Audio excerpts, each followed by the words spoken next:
오늘 말씀의 제목은 요셉이 그들을 섬겼더라 라는 제목으로 말씀의 은혜를 나누겠습니다. 요셉이 그들을 섬겼더라. 인생은 고난의 연속입니다.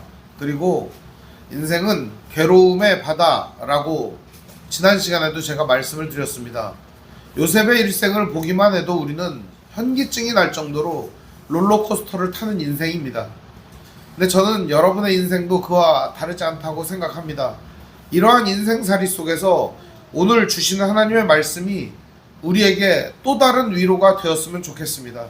지난 시간에도 요셉은 하나님께서 함께 하시고 은혜를 주시는 것 같지만 그의 삶은 여전히 고통스럽고 어려운 현실 속에 부닥쳐 있었습니다. 모든 사람들은 다 이런 현실 속에 현실의 문제 가운데 살아갈 수밖에 없다는 사실을 성경은 우리에게 반복해서 일러주고 있는 것 같습니다. 오늘 말씀은 이렇게 시작합니다. 40장 1절에 보면 그 후에 이렇게 돼 있습니다. 그 후에라고 하는 말은 그 전에 어떤 일이 있었는지를 우리에게 상기시키는 내용입니다. 그 후에 어떤 거죠? 요셉이 노예로 팔려가서 하나님과 함께하면서 형통한 자가 되어서 노예 중에는 잘 나가는 노예가 되어서 집엔 총무가 되었더라. 하나님과 함께하여 형통하더니 집안 총무 노예가 되었다. 뭐 이런 얘기죠. 그리고 하나님과 형통하더니 그가 어떻게 됐대요? 강간 미수범으로 몰려서 깜빵에 갇히더라. 이걸 요약을 하면 이렇게 되어 있습니다. 요셉이 하나님과 함께함에 그가 형통하여 노예가 되고 노예에서 총무가 되고 노예 총무에서 깜빵에 강간미수범으로 갇혔더라. 우리가 성경을 읽으면 이렇게 되는 겁니다. 우리가 이 말씀을 들을 때 읽을 때 어떤 느낌이 드십니까? 야, 형통한 거 별거 아니네 이런 생각 들지 않습니까? 하나님 함께해도 그 인생 별거 아니네 이런 얘기 우리에게 다 들리는 얘기 아니겠습니까? 교회 열심히 다닌다며 예수 잘 믿는다며 그러더니 네 인생이 네 꼴이 그 꼬락서니가 무엇이냐 이런 얘기 듣지 않겠습니까? 여기 어머니 아버지가 예수를 잘 믿는다고 이 동네에 소문난 사람들입니다. 그런데 집에 보증을 다 서주고 사람들한테 이제 빚을 다 갚아준 거죠. 총 6명인데요 6명 빚을 다 갚으니까 집에 있는 땅이 죄다 날아갔어요. 집 안에 있는 땅이 그때 당시에는 대략 한 5,000평 가까이 됐던 것 같습니다. 죄다 팔아가지고 다 논아주고서 어디로 갔느냐? 강원도에 집도 절도 없이 노인 요양원을 하겠다고 간 거 아니겠습니까? 제가 지금 살고 있는 집마저도 정리한다는 거를 그 집도 빚투성이죠. 4천만 원이 빚이 있어요. 집값은 6천만 원도 안 되는데 그런 집을 남겨주고 가셨습니다. 사람들은 다 손가락질했습니다. 잘 산다더니 예수 잘 믿는다더니 교회 열심히 다닌다더니 집안이 망했구나. 이 마을에서 제일 잘 지은 집이 70년대에는 우리 집이었습니다. 그런데 이 집에서 이 동네에서 가장 지금 보면은 이상한 집이 우리 집 같아요. 또 근데 이런 모습들 외관적인 모습들을 통해 사람들이 하는 얘기는 제 마음을 괴롭게 하고 우리 부모님의 마음을 괴롭게 했었습니다. 근데 저는 그때에도 자신이 있었습니다. 어떤 자신이 있었느냐? 적어도 나는 내가 가는 길을 잘 가고 있다. 적어도 나는 내가 가는 길에 하나님이 함께 하신다. 이런 마음이 있었습니다. 그런데 들리는 소리가 자꾸 여기로 들어왔다가 여기로 나가면 좋겠는데 일리 들어와서 여기를 찌르는 거예요. 이 괴로움 말할 수가 없어요. 물론 대놓고 얘기 안 해요. 그런데 보는 게 있잖아요. 눈빛이 있잖아요. 마을에서 맨날 보는 사람들 있잖아요. 가까운 사람들도 있잖아요. 근데 혀를 차는 소리가 들리는 것 같아요. 그때 마음속에 이런 생각이 드는 거예요. 그래, 내가 너희들처럼 못 살아서 이렇게 하는 게 아니야. 그런 마음은 있지만 왠지 모르는 억울함 같은 것들이 확 올라오는 거예요. 근데 그럴 때마다 주님이 마음속에 말씀을 주시고 위로를 주셨는데, 그 말씀이 바로 요셉이 그들을 섬겼더라 라고 하는 오늘 말씀이에요. 근데 제가 이 말씀의 은혜를 많이 받는 이유가 있어요. 저는 이 요셉이라고 하는 사람을 보면 참 인생이 엉망진창이다 이런 생각이 들어요. 그냥 남의 인생이다 그러면 그냥 뭐 그럴 수도 있겠다 이런 생각이 드는데, 뭔가 모르게 불쌍한 생각이 들어요. 왜 이렇게 하나님은 이 사람을 어렵고 고통스럽게 만드는가? 물론 성경 말씀을 읽다 보면 잘 되는 때도 있겠죠. 뭐 인생 풀리다가 보면은 굴러가다 보면 잘 되는 날도 있겠죠. 근데 그게 아니라 이 보다 보면 너무너무 슬픈 거예요. 노예로 끌려간 것도 억울한데 거기서 죄수로 갇히게 되지 않습니까? 이 얼마나 어려운 거예요. 여기 성경에는 몇 절 안 나오니까 그냥 이 사람 인생 이랬나 보다 이러지만, 이게 여러분에게 불어닥친 일이라고 한번 생각해 보십시오.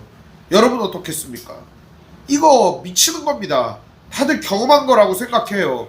예수 잘 믿어도 개뿔도 나아지는 게 없는 이 현실은요, 오늘 우리들을 비참하고 힘들고 외롭고 괴롭게 만듭니다.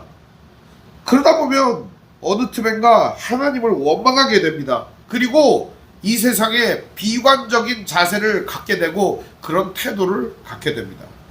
그런데 성경에 등장하는 요셉의 모습은 오늘 우리에게 그런 모습이 전혀 보여지지가 않는 겁니다. 전혀 없는 겁니다. 그럼 요셉은 그런 모습이 전혀 없이 살았을까요? 여러분? 아닙니다. 성경에 기록되지 않았을 뿐이지 요셉도 그런 마음이 있었을 겁니다. 그러나 그는 그런 마음이 있었으나 인생의 태도를 그렇게 살지 않았습니다. 사람이 건강하기 위해선 5가지가 있어야 된다고 합니다.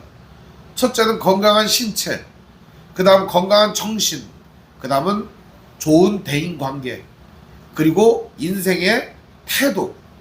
인생의 태도는 긍정적 태도, 그리고 세상을 바로 볼 수 있는 진리의 태도가 있어야 된다고 합니다. 마지막으로는 지향성, 무엇을 목표로 살 것인가에 대한 지향성이 있어야 된다고 합니다.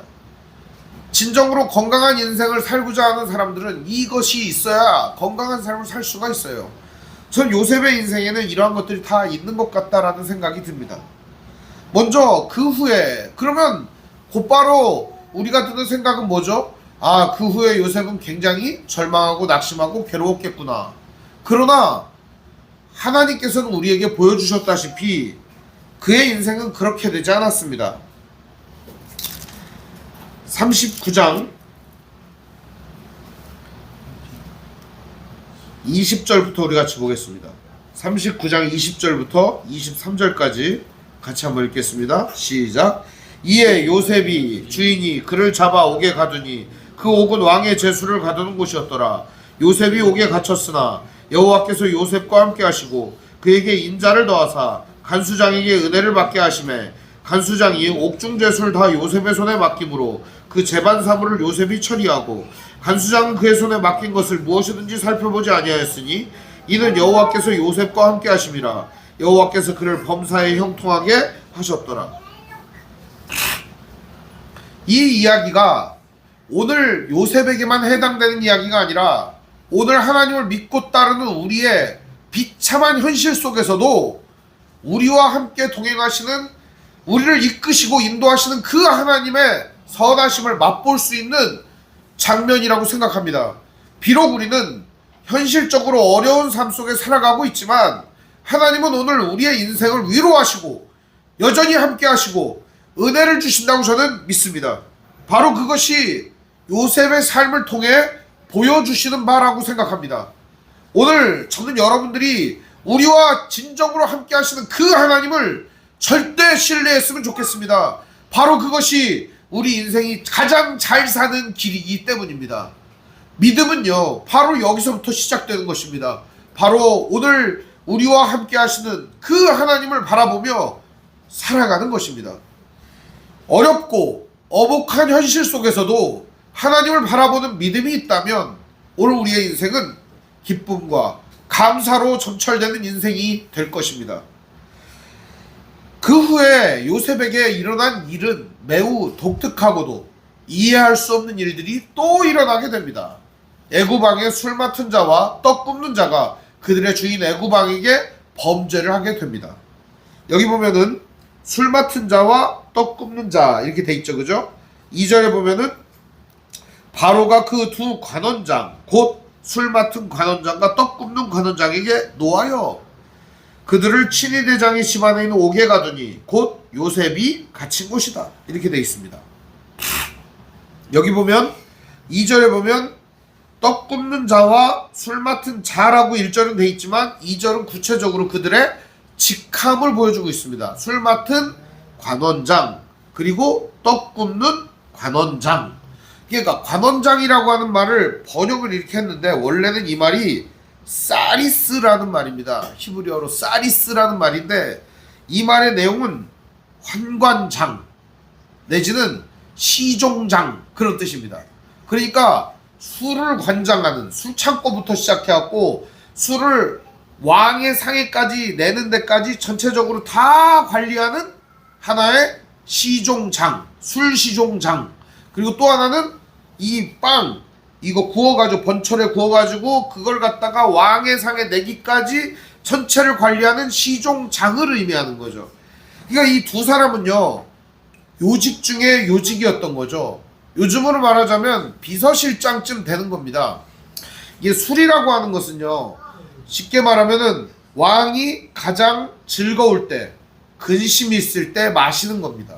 즐거울 때는 위로의 대상이 돼주고 즐거울 때는 함께하고 즐거움을 나누는 대상이 돼주고 왕이 슬퍼하고 근심할 때는 조언을 해줄 수 있는 조언자가 바로 이 술 맡은 관원장이라는 겁니다.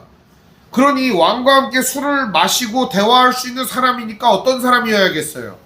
똑똑하고 왕에게 조언을 할 수 있을 정도로다가 사려 깊고 그리고 왕이 통치를 하는 모든 통치를 어떻게 해야 될까요? 잘 이해하고 있는 사람이어야 할 겁니다.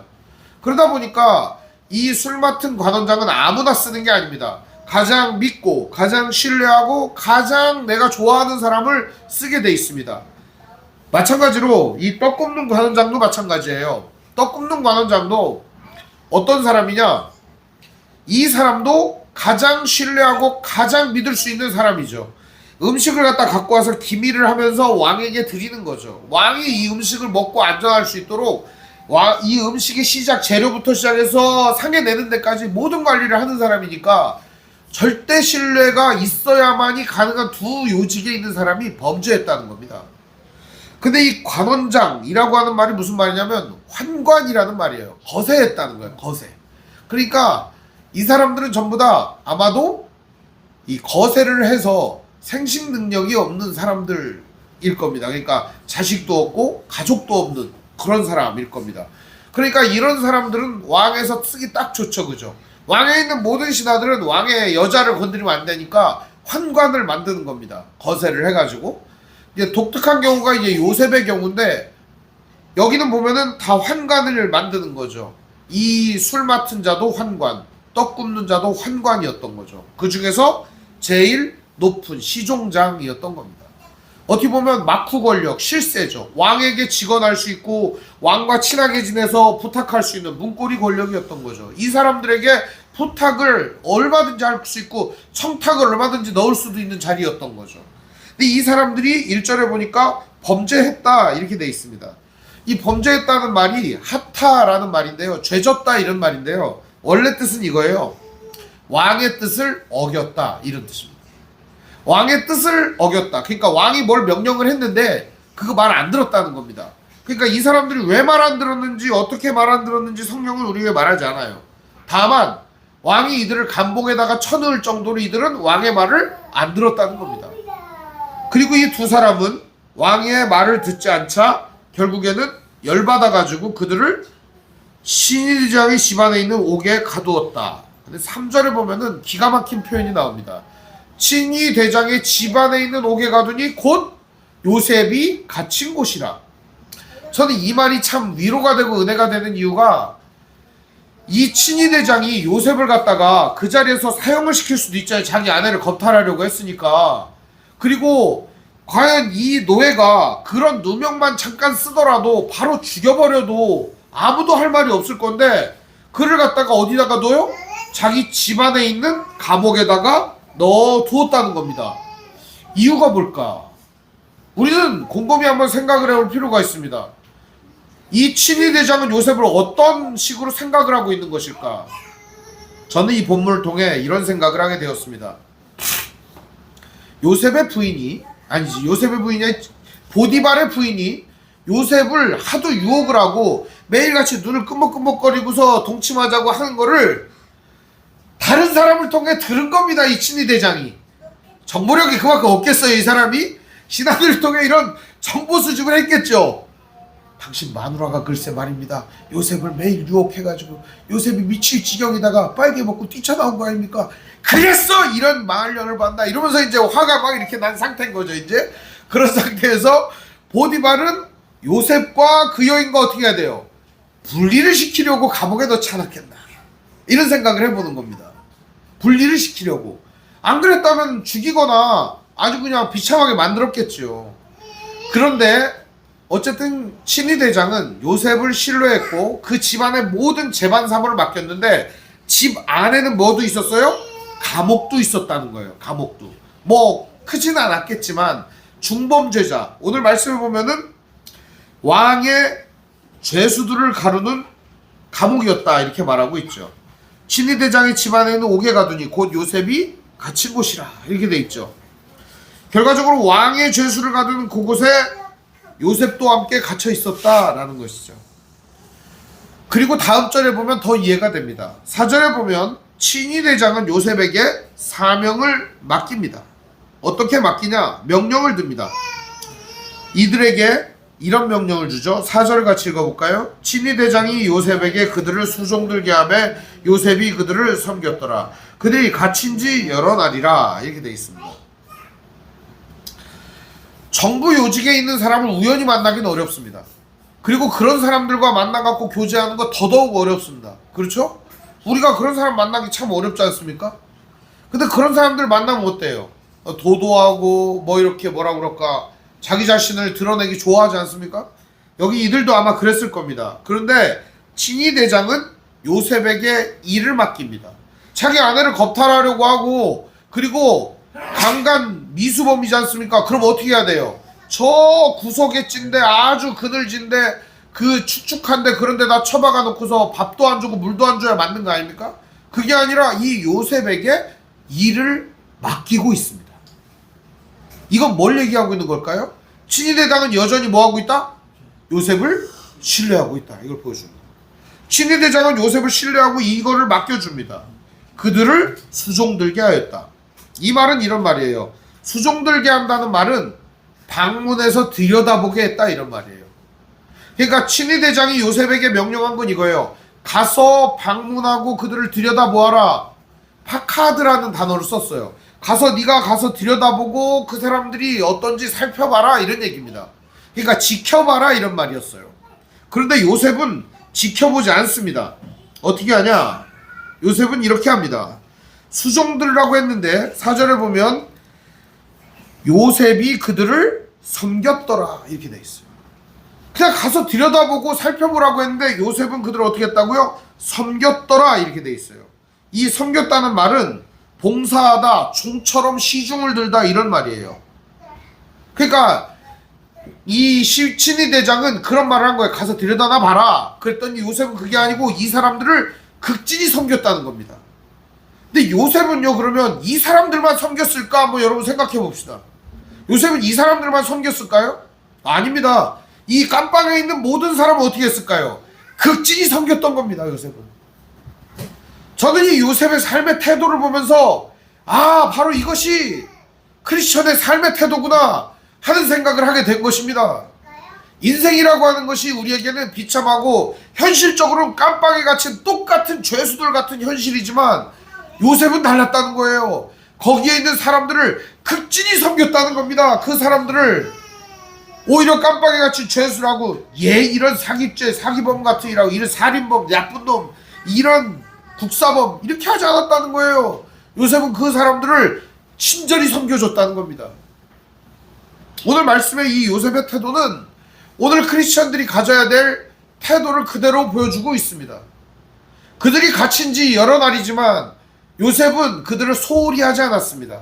섬기고 돌보아주고 그들에게 음식을 나누어주고 간수가 맡겨준 모든 사명을 잘 감당했다는 겁니다. 마치 종처럼 그들을 섬겨줬다는 겁니다. 똑같은 죄수인데도 불구하고. 그리고 나서 어떤 일이 지나냐? 여러 날이 지났다는 겁니다. 그런데 두 사람이 꿈을 꾸게 됩니다. 5절 말씀에 보면 옥에 갇힌 애구방의 술 맡은 자와 떡 굽는 자 두 사람이 하룻밤에 꿈을 꾸니 각기 그 내용이 다르더라. 꿈을 꿨어요. 근데 내용이 다른 겁니다. 서로 꿈을 꾼 거죠. 이런 상황인데 그들의 얼굴이 어떠냐? 싱숭생숭한 거예요. 이때 당시에 꿈이라고 하는 건 뭐냐면 신의 계시라고 여겨졌습니다. 물론 요즘도 하나님이 꿈으로 말씀을 하시는가 그럴 수도 있다고 생각합니다. 그런데 꿈 꿨다고 다 하나님 말하는 건 아니에요. 그죠? 네? 어느 날은 이제 개꿈을 꾸고 나서 하나님 말씀하신다 이러면 큰일 나는 거예요. 그런데 어쩌다 하나님 말씀하실 수도 있겠죠. 근데 제가 보기에는 거의 드물다 하는 겁니다. 꿈을 꿨는데 진짜 생생한 데다가 이 꿈이 잊혀지지가 않는 겁니다. 두 사람이 다 그런 꿈을 꿨습니다. 그런데 요셉이 이제 아침에 그들을 향해서 가보는 겁니다. 6절 말씀에 보면 이렇게 되어 있습니다. 아침에 요셉이 들어가 보니 그들에게 근심의 빛이 있는지라. 이들에게는 진짜 근심의 빛이 있었던 거예요. 얼굴이 낯빛이 어둡고 안 좋았다는 겁니다. 칙칙하고. 근데 이것이요 근심의 빛이라고 이렇게 말하지만 이게 뭔 소리냐면은 근심의 빛이 있는지라. 보통 사람들은요 사람들 그냥 얼굴 보고 그냥 이렇게 지나가잖아요. 요셉은 그게 아니고 이 사람들의 얼굴을 면밀히 살필 정도로 이 사람들의 건강 상태 그리고 이 사람들의 마음 상태를 살폈다는 것입니다. 그 정도로 섬김을 잘했다는 것이죠. 필요한 게 무엇일까? 이 사람들에게는 무엇이 있으면 좋을까? 그런 생각했다는 거죠. 그런데 그때 보니까 근심빛이 있습니다. 요셉이 그들에게 질문을 합니다. 7절에 보면 우리 함께 읽어볼까요? 시작. 요셉이 그 주인의 집에 자기와 함께 갇힌 바로의 신하들에게 묻되 어찌하여 오늘 당신들의 얼굴에 근심의 빛이 있나이까? 기가 막히잖아요. 근심의 빛을 볼 수 있어요. 저는 이거를 볼 수 있는 성도들이 되기를 바랍니다. 다른 사람의 얼굴에 있는 근심빛을 볼 수 있는 성도들 되길 바랍니다. 이걸 볼 수 있다면 그 사람을 위로해 줄 수 있고 함께 해줄 수 있고 도와줄 수 있고 친구가 되어줄 수 있을 거라고 생각합니다. 다른 사람의 근심의 빛을 볼 수 없다면 얼마나 이기적인 삶을 살겠습니까? 나도 힘들고 나만 괴로운 거예요. 다른 사람은 볼 여유가 없는 거예요. 이렇게 살면 얼마나 괴롭겠습니까? 인생은요 스스로 사는 게 아니에요. 혼자서는 살 수가 없어요. 함께 살아가는 겁니다. 그래서 우리는 함께하는 사람들의 얼굴에 근심빛을 볼 수 있어야 합니다. 물론 말하지 않는데 어떻게 알겠습니까마는 그래도 우리는 다른 사람들의 얼굴을 살피며 그들의 마음을 살펴주고 그들의 삶을 위로해 줄 필요가 있습니다. 함께 해주고 같이 해줄 필요가 있습니다.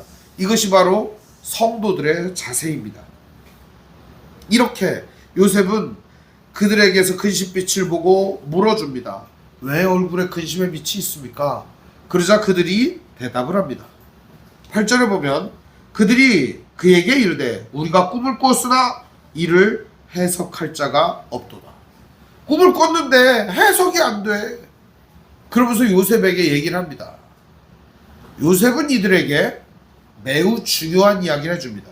자기 인생의 가치관이자 자기 인생의 기준점, 자기 인생의 가장 모든 목표 지점 하나님에 대하여 이야기를 합니다. 오늘 우리들은 우리 인생의 최고의 가치에 대하여 이렇게 요셉처럼 말할 수 있어야 한다고 믿습니다. 요셉은 그 인생의 가치를 이렇게 말합니다. 그들에게 이르되 해석은 하나님께 있지 아니하니까 청하건대 내게 이르소서. 꿈의 해석은 하나님께 있습니다. 나한테 얘기해 보십시오. 자기가 하나님께 기도해서 알려주겠다는 거죠. 꿈의 해석은 하나님이 갖고 있다는 거죠. 저는 아마도 요셉의 이 능력이 이곳에 노예로 끌려와서 생긴 것 같습니다. 그리고 감옥에 갇히면서 그 능력이 극대화되었다고 봅니다. 하나님이 주신 그 꿈을 해석하는 능력 말입니다. 요셉에게 이 능력이 생긴 거죠. 그러면서 요셉은 얘기합니다. 그 꿈 아무도 못 풀어도 우리 하나님은 풀 수 있습니다. 오늘 우리들도 인생에 풀리지 않는 문제를 만날 수 있습니다. 이들이 꾼 꿈처럼 얽히설치 있는 인생의 문제들을 만날 수 있습니다. 그때 우리들은 이 문제를 해결할 수 있는 유일한 분이 하나님이라는 사실을 깨달을 수 있어야 합니다. 그리고 기도하며 하나님 앞에 나아가야 합니다. 하나님, 내 문제, 이 얽혀진 모든 것들을 풀어 주십시오 하면서 나아가는 겁니다. 하나님이 인생의 해결자, 하나님은 우리 인생의 모든 숙제를 풀어주시는 분이기 때문입니다. 하나님은 우리를 창조하신 분일 뿐만 아니라 이 땅을 살아가게 하시는 분이기 때문에 하나님만이 이 모든 문제의 정답을 알고 계십니다. 오늘 하나님께서 우리 인생의 문제를 풀어주시도록 여러분들이 기도하며 나아가시기를 바랍니다. 오늘 요셉은 이렇게 자기 인생의 여러 문제들을 놓고 해결을 했던 과거들을 생각하며 이 사람들에게 똑같이 말하고 있습니다. 그 문제 하나님이 해결하실 겁니다. 그러자 이들이 이야기를 합니다. 9절부터 11절까지의 말씀은 술관원의 꿈 내용입니다. 꿈 내용을 우리 같이 한번 읽어볼까요? 시작. 어떤 꿈을 꿨나? 시작. 술 맡은 관원장이 그의 꿈을 요셉에게 말하여 이르되 내가 꿈에 보니 내 앞에 포도나무가 있는데 그 나무에 세 가지가 있고 싹이 나서 꽃이 피고 포도송이가 익었고 내 손에 바로의 잔이 있기로 내가 포도를 따서 그 즙을 바로의 잔에 짜서 그 잔을 바로의 손에 드렸노라. 아멘. 이렇게 되어 있습니다. 그러니까 우리도 생각할 때 이 꿈 금방 해석할 수 있을 것 같아요. 그죠? 아니 뭐 포도가 열렸어요. 포도 따갖고 바로의 잔에 드렸대요. 아, 잘 될 겁니다. 아, 이거 누가 얘기를 못합니까? 이런 거. 그죠? 근데 이 꿈을 꾸었던 술관원은 그 꿈이 도대체 무엇인지를 몰랐다는 겁니다. 우리도 성경을 하도 읽으니까 이 뻔한 거 아니야 이러지만 이 꿈을 꾼 당사자는 얼마나 답답하고 미치고 팔짝 뛸 노릇이겠습니까? 생생하게 기억은 나는데 도무지 해결이 안 되는 거. 이 꿈이 뭔가. 혹시 여러분 꿈에 칼이 이렇게 쫙 나왔다고 생각해 보십시다. 내가 죽을 건가? 이런 생각이 들지 않겠습니까? 어떤 사람이 진짜 꾼 꿈 내용이에요. 꿈에 칼이 나왔대요.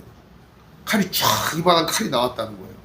그래서 엄청 두려워했다는 거예요. 그런데 알고 봤더니 그 사람이 어떤 친구가 찾아와서 중식도로 요리를 해주는 꿈이었다는 거예요. 실제로 찾아와 중식도를 갖고 요리를 해줬다는 거예요.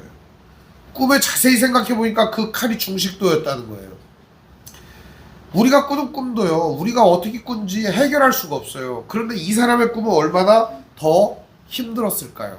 근심의 빛이라고 하는 건요, 낯빛이 어두울 정도로 힘들었다는 거죠. 이런 상황에서 요셉은 이 사람에게 꿈을 해석해 줍니다. 바로 12절에 요셉의 꿈 해몽의 내용입니다. 12절 13절에 보면 요셉은 이렇게 말합니다. 세 가지는 사흘이다. 3일이다. 3일 뒤에 당신은 바로가 당신의 머리를 들고 당신의 전직을 회복시킬 것이고 그리고 술 맡은 자가 되었을 때 하던 것 같이 바로의 잔을 그의 손에 드리게 될 것이다. 즉 전직을 회복하고 이전에 있었던 모든 지위가 다시 살아날 것임을 이야기를 해줍니다. 근데 요셉은 여기서 한마디를 더 붙여줍니다. 어떤 얘기를 하느냐? 14절에 자기의 억울함에 대한 이야기를 합니다. 당신이 잘 되거든 나를 생각하고 내게 은혜를 베풀어서 내 사정을 바로에게 아뢰어 이 집에서 나를 건져 주시옵소서. 요셉은요, 그 보디발의 집이 어때요? 지긋지긋한 거예요. 오죽하면 뭐라고 해요? 이 집에서 나를 건져 주십시오. 그러니까 자기를 노예로 산 집, 자기를 누명을 씌워가지고 깜빵에 가둔 집, 자기를 괴롭게 하는 이 집에서 나를 제발 건져 주십시오. 이렇게 얘기하는 거죠. 오늘 우리들은 다 집에 살지만 이 집이 우리를 힘들게 하고 괴롭게 할 수 있습니다. 요셉 같은 기도할 수 있습니다. 근데 여기 보면 요셉은요, 항상 우리가 요셉이 잘 될 거고 좋은 사람이라고 생각하지만 전 이 14절이 위로가 됩니다. 요셉 역시도 자기 자신만 생각하는 사람이었구나 하는 생각이 들어요. 14절에 나가 몇 번 등장하는지 한번 보십시오, 여러분. 당신이 잘 되시거든 나를 생각하고 내게 은혜를 베풀어서 내 사정을 바로에게 하래요. 이 집에서 나를 건지소서. 한 문장에 4번이나 나와요. 나 좀 어떻게 좀 해주세요. 나 좀 어떻게 제발 해주세요. 오늘 우리의 기도 아니겠습니까? 근데 이 기도는요, 사람들한테 백날 해봤자 안 들려요. 사람들은요, 이 소리 다 듣지 않습니다. 아무리 이렇게 얘기해봤자 그래, 네 팔자가 고약해서 불쌍한 거야 이리 생각하지 도와주지 않습니다. 요셉은 이렇게 간절히 매달리며 이야기합니다.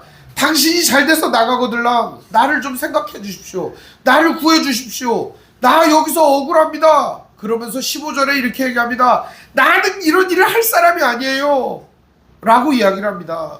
나는 여기서도 옥에 갇힐 일 하지 않았어요. 성실했습니다. 지금도 성실해요. 보잖아요. 당신이 매일같이 내가 섬기고 하는 거 보잖아요. 나 이만큼 성실합니다.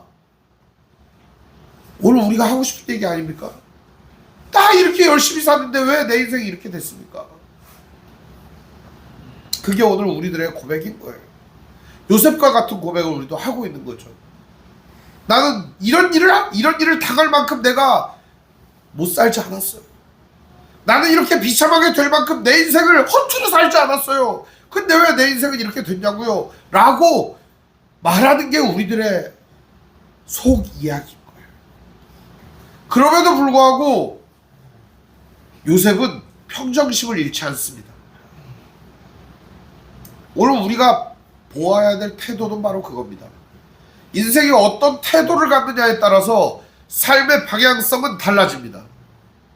똑같은 것들을 주어졌을 때 어떻게 인생의 태도를 갖느냐에 따라 삶은 달라지게 됩니다. 제가 많이 했던 얘기긴 한데요. 어떤 회사에서 신발 만드는 회사였습니다. 두 사람을 아프리카에 파견을 했습니다. 그랬더니 한 사람이 와서 보고를 합니다.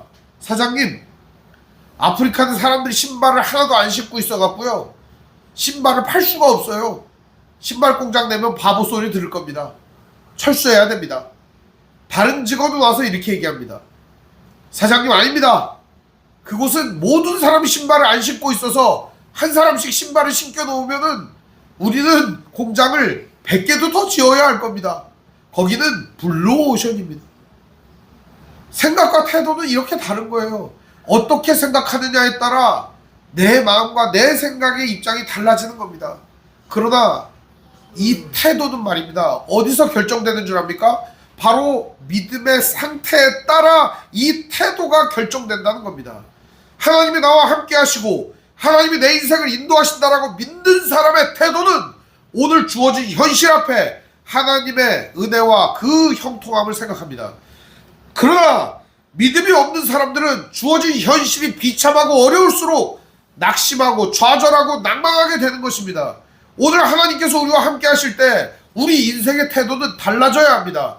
하나님이 나와 함께 하시니 무엇이 걱정이 있으랴, 무엇이 나를 침몰하게 하랴, 물 가운데 불 가운데 그 어떤 것이 우리를 넘어뜨리랴.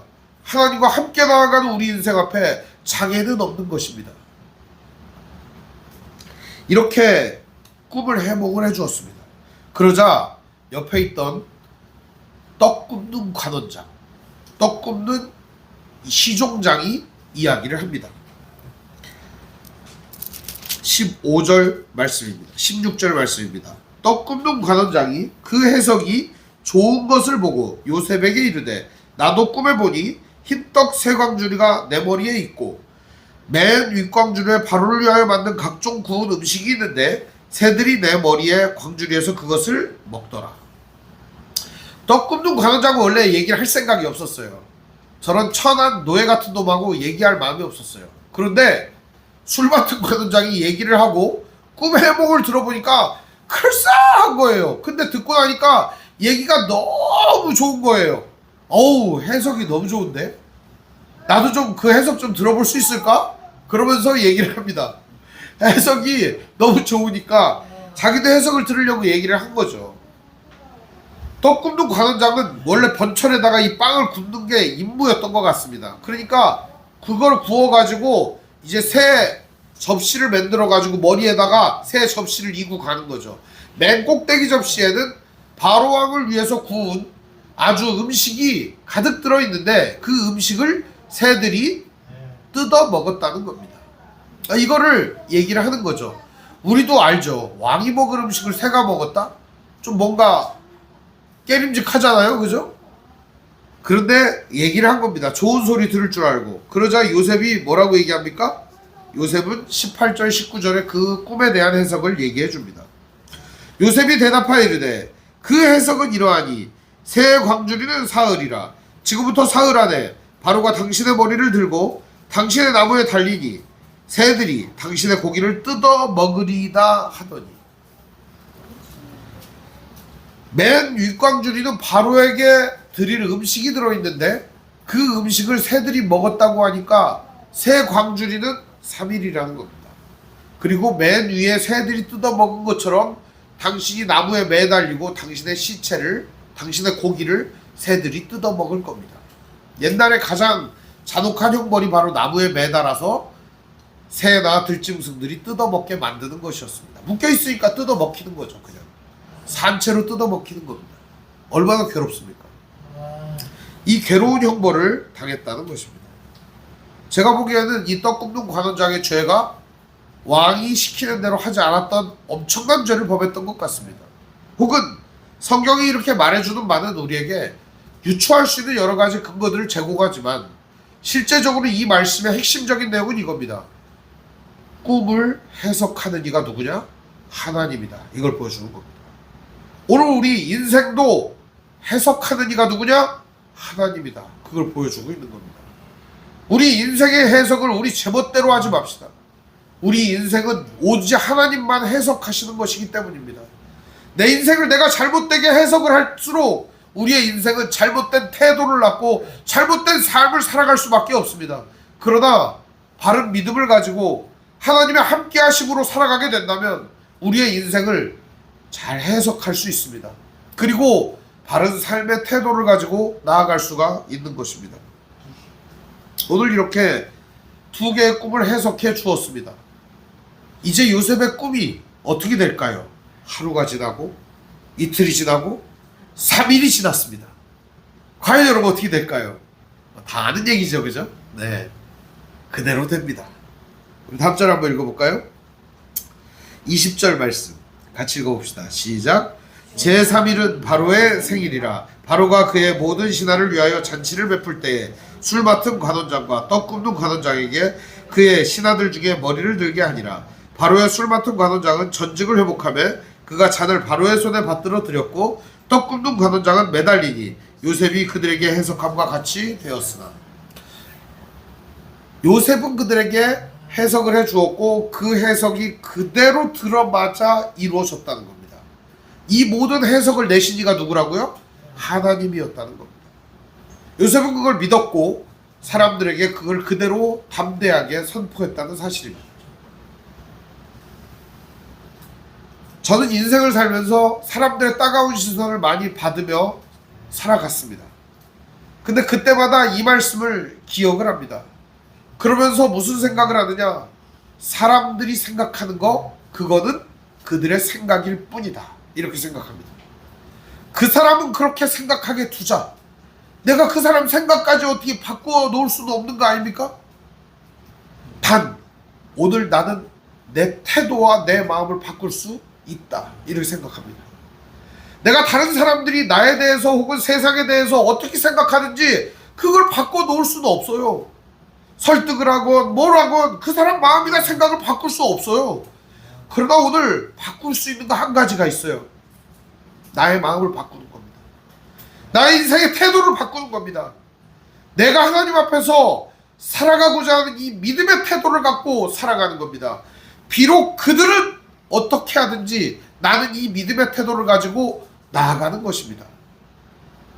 술 맡은 관원장에게 간곡히 말했죠. 나는 그런 일을 할 사람 아닙니다. 나가거든 나를 기억해 주십시오. 나에게 이러한 일이 닥친 것 그거 알아주시고 좀 도와주십시오. 얘기를 하는 거죠. 그러나 술 맡은 관원장이 어떻게 했을까요? 우리 23절 같이 읽어볼까요? 시작.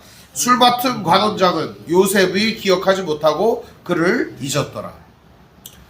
기억하지 못하고 잊었다 이렇게 얘기를 하고 있습니다. 여러분 이걸 잊을 수 있을까요 우리가? 한번 생각해 보세요. 내가 진짜 이게 목직이 됐고 회복이 됐는데 이걸 잊을 수가 있겠느냐고요.